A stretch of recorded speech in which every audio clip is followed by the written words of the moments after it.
Today we have set up 4 different switches to demonstrate and a couple of different items that we are going to activate with the switches. First, we're going to activate this toy elephant. He moves his trunk and ears and walks and makes noise.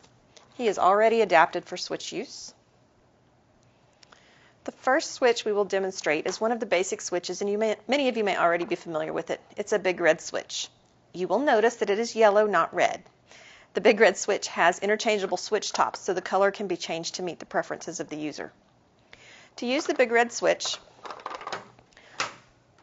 plug the male end of the adapter into the female end. Once the adapter is plugged in, the device is ready to be activated. The big red switch operates in direct mode, which means the toy will only be activated while I'm activating the switch. Pressing down on the switch will activate the toy.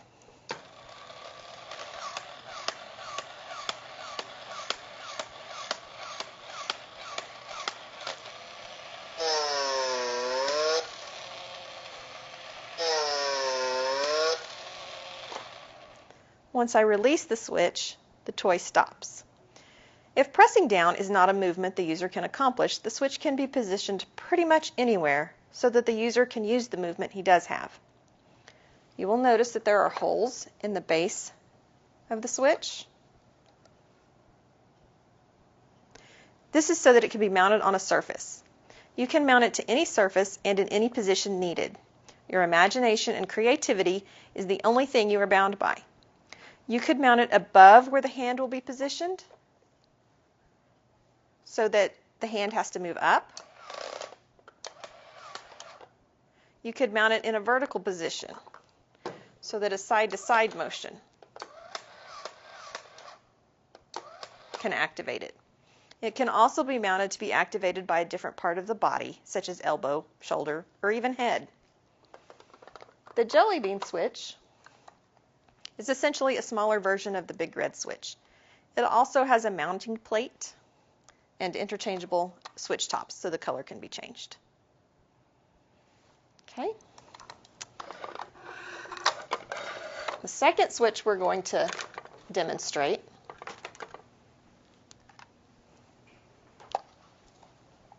this is the movement sensor switch. We're going to use him to activate the elephant also.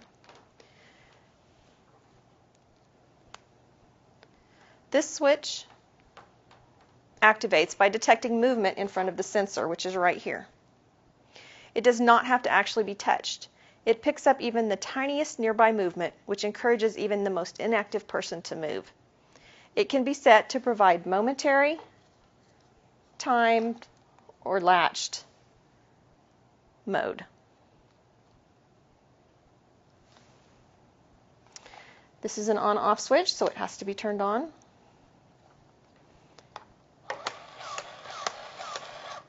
And in momentary mode, it activates when there's continuous movement. So there has to be movement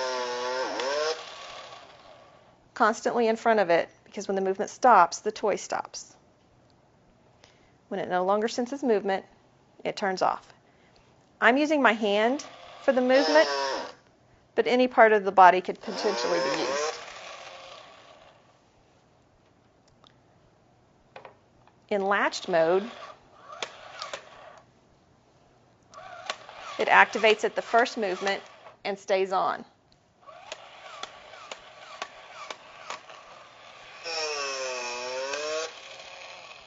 And then when it detects another movement, it turns off. Timed mode will stay on for a set amount of time and then automatically turn off.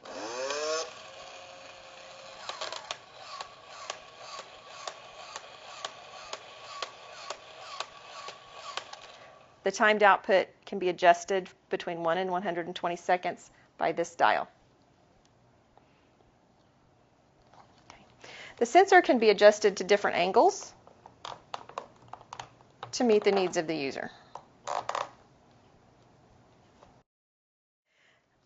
The next switch we will demonstrate is going to be combined with the PowerLink 4. A PowerLink allows an electrical appliance to be activated with a switch. The PowerLink is plugged into an electrical outlet. In this case, we're going to use an extension cord. and turned on.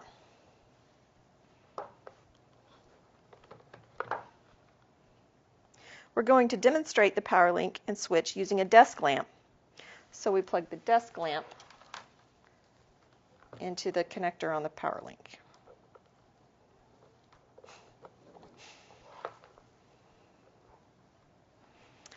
The first switch we're going to demonstrate with the power link is called a finger switch.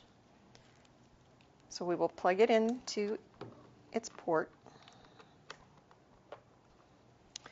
And this switch operates just literally with the press of a button. In most cases, it'd probably be held between the thumb and finger, but there's other ways to do it as well. And you just press the button. The power link has different modes. In direct mode, it only stays on while the button is being pressed. As soon as it's released, the item goes off. The appliance goes off. In latched mode, you press it, and it stays on until you press it again, and then it goes off. There's also a timed mode. We have timed seconds and timed minutes. For timed seconds, the default is 15, but you can set it for longer or less.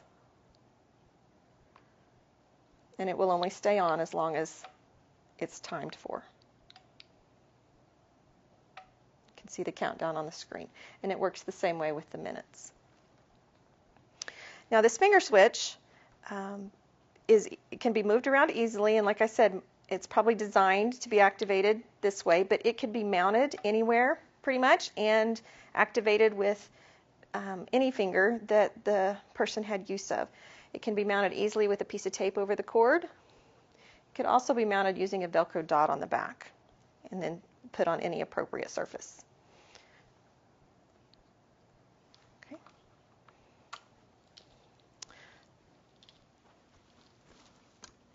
The next switch we're going to use is called the grip switch. So again, I will plug it into the part that's connected to where the lamp is plugged in.